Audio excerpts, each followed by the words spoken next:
couldn't possibly mistake some other baby for the one they were looking for. No other newborn baby in the entire country would be laid in a cattle feeding trough, which was only found in a cattle stall or animal corral. That ruled out having to look in all the houses and inns, which were full of people. No, it narrowed it down to the stables and sheds. The Lord made it easy for them to find the Holy Family, and to know the infant Savior when they found it. When they came to a cattle stall that was occupied by people, they felt they were on the right track. Gathered around the entrance, they deluged poor Joseph with questions. Now, you know, Joseph had determined to take care of Mary and the baby.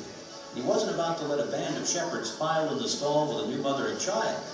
He was about to lay hands on the leader and help him out when they slowed down and explained that an angel had told them to come. Well, that made a difference. Joseph knew that when an angel told you something, you obeyed. And he could hardly keep them out. Permitting them in, they beheld what the heavenly visitor told them to look for. A baby, laid in a manger, wrapped in swaddling clothes.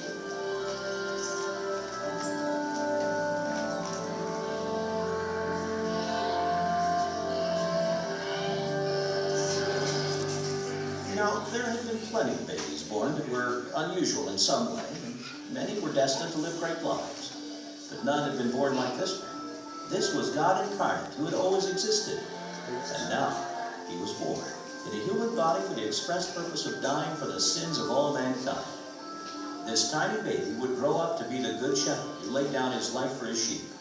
As they looked on his face, they realized that for the first time, God was now part of the kinship of mankind, and was the only one that could bring man into kinship with God.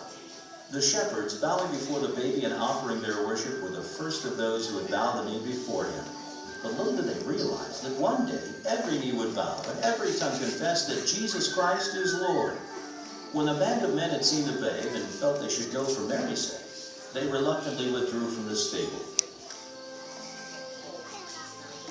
Once outside, they all seemed to be talking at once. Foremost on their minds was what to do next. Surely spreading the word about what they had seen and heard would be the best thing. But who should they start with? The priest in town? Should they go to Jerusalem and proclaim it to temple worshippers? How about the king? Herod should know about the birth of a new king, but how would he accept it? The thought of bearing such news to Herod caused them to think again.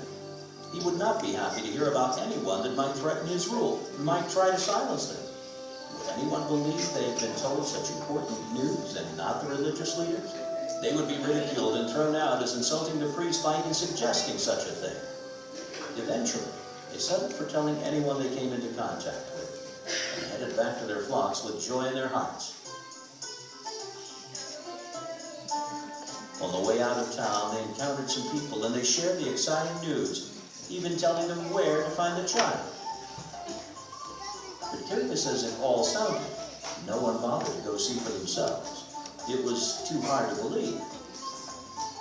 But Mary, thinking about the visit by the shepherds, considered that it was just one more strange and miraculous event in a life that had been full of them since being visited by the angel herself nearly 9 months before.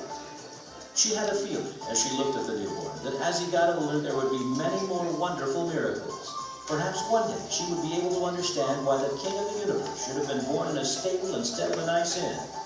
But they were doing the best they could, and where the hand of God led them, they would follow, even if they didn't understand.